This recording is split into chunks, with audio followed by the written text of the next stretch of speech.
Bene data bakundwa b'umwami Yesu Kristo, mwese abakurikira izi nyigisho tubahaye ikaze mu biganiro bya Saveur Divine. Ibi biganiro mu bitegurirwa n'abavugabutumwa bwiza batandukanye, akaba ari umuhamagaro ugendera ku ijambo ry'Imana byanditse mu gitabo cy'ubutumwa bwiza uko bwanditswe na Matayo ibice 24 umurongo wa 14. Kandi ubutumwa bwiza bw'ubwami buzigishwa mu isi yose ngo bube ubuhamya bwo guhamiriza amahanga yose, nibwo imperuka izahera ko ize. Ibi biganiro mubikurikira ku channel ya YouTube yitwa Saveur Divine. Tubifurije kugubwa neza. Imana Data ari nayo So ibaha umugisha. Ndabaramukije mwese nshuti bakundwa abakurikira ibi biganiro Saveur Divine. Ubuntu bube muri mwe n'amahoro biva ku Mana Data wa twese no ku Mwami Yesu Kristo. Amen. Shimiye Imana kuko inteye iteka ngiriwe ubuntu bwo kongera kuba ndi muzima, nkaba ngiye gusangira namwe ibyiza bituruka ku Mwami wacu Yesu Kristo. Nukuri ni umunezero gutangira icyumweru umuntu ari kumwe na bene data abaganiriza iby'ubwami bw'ijuru. Imana ishimwe cyane kuko yaturinze amezi 6 yose arashize y'uyu mwaka, tugeze hagati muri uyu mwaka. Turashimira Imana yuko ndetse n'umwaka w'amashuri urangiye. Ndizera yuko abanyeshuri baba abo mu mashuri abanza ya primaire cyangwa se abo muri secondaire ndetse n'abo muri universite, mwese ndizera yuko mwagize ibizamini byanyu byagenze neza, mukaba mugiye gutangira ibiruhuko munezerewe. Nicyo mbifuriza, Imana izabahe kuruhuka neza, ariko icy'ingenzi muzakomeze mugume kuri Yesu.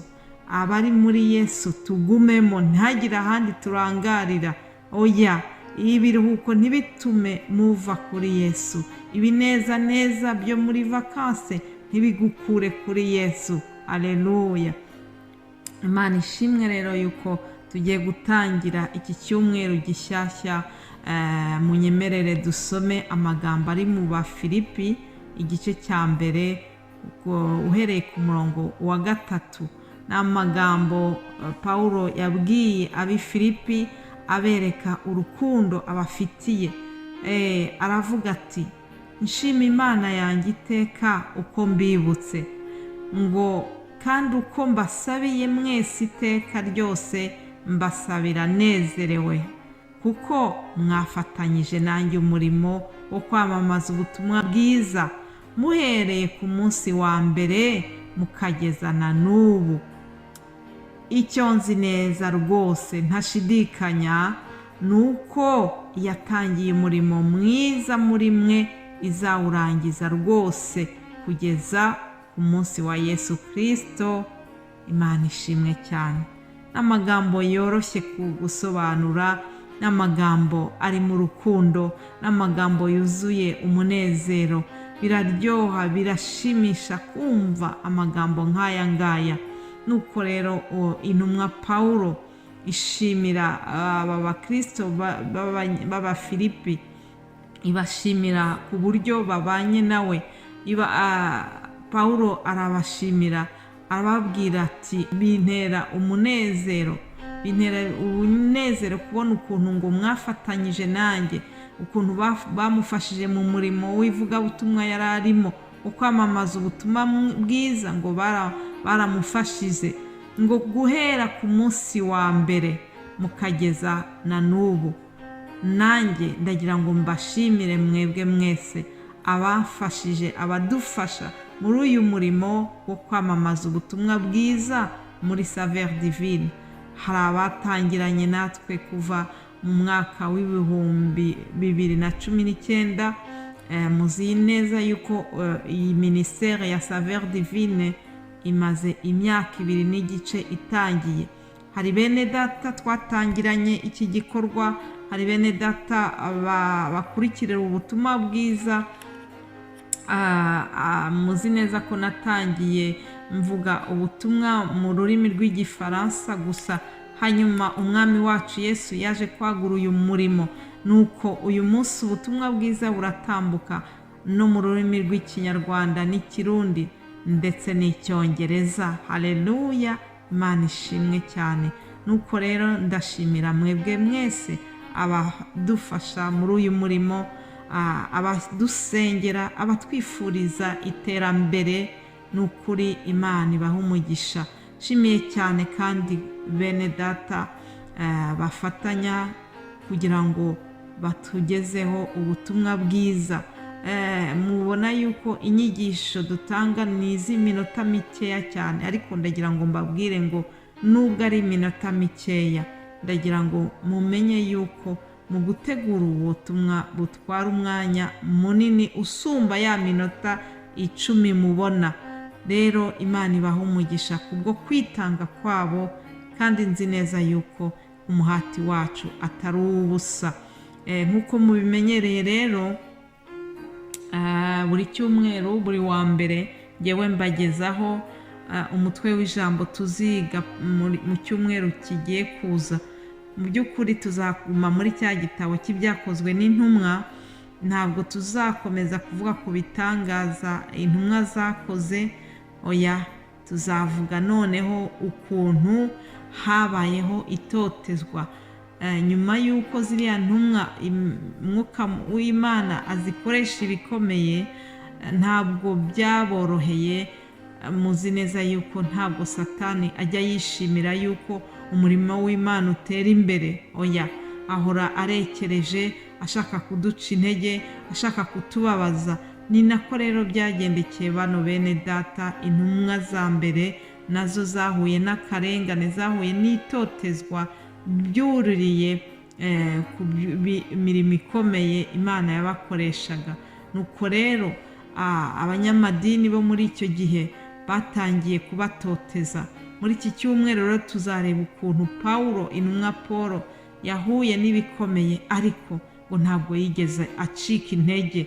Ni ukuri, ahubwo hari ijambo yabwiye n'aba Bafilipi, arababwira ngo bene data, ndashaka ko mumenya yuko ibyambayeho bitabereye ubutumwa bwiza inkomyi, ngo ahubwo byabushyize imbere. Imana ishimwe. Ndashimira Imana yuko ibyo bakoreye Pawulo, ukuntu bamuciye intege, ntabwo byigeze bibera ubutumwa inkomyi, byamuteye imbaraga kurushaho. Ntabwo yigeze asubira inyuma, ahubwo yakomeje kwamamaza Kristo umwami we. Haleluya. Ikindi kintu cy'ingenzi tugomba kuzirikana nuko Yesu Kristo ubwo yari hamwe n'intumwa ze, yagendaga abategura, abumvisha yuko uru rugendo batangiye rwo kugendana nawe ntabwo ari urugendo rw'umunyenga gusa, oya, ahubwo yagiye ababwira yuko bazahura n'ibikomeye, ariko akanabakomeza akababwira ati muhumure, nzabana namwe. Muri Matayo 16:24 tubona amagambo Yesu yavuze ngo, maze Yesu abwira abigishwa be ati, umuntu nashaka kunkurikira yiyange, yikorere umusaraba we ankurikire, kuko ushaka kurengera ubugingo bwe azabubura, ariko utita ku bugingo bwe ku bwanjye azabubona. Imana ishimwe cyane. Umuntu ngo utita ku bugingo bwe kubera Yesu azabubona.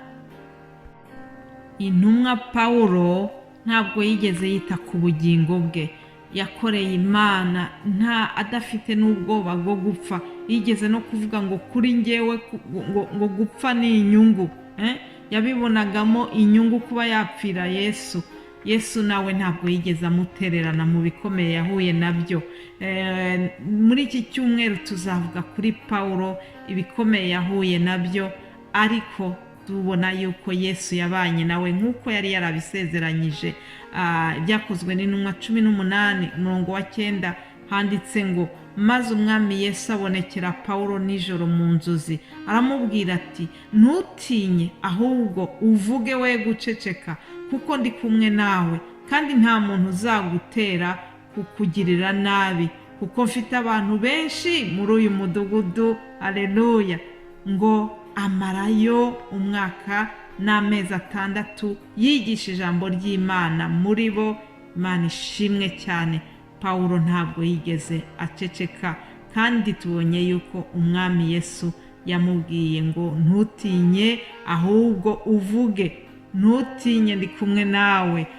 Imana ishimwe kuko igiduhumuriza ikatubwira ngo ntidutinye. Nawe ndakubwiye ngo ntutinye. Niba uri ahantu wumva ushaka kuvuga izina rya Kristo, niba wumva umutima wawe ufite inyota yo kwamamaza Kristo, ntutinye, ntutinye, Imana iri kumwe nawe.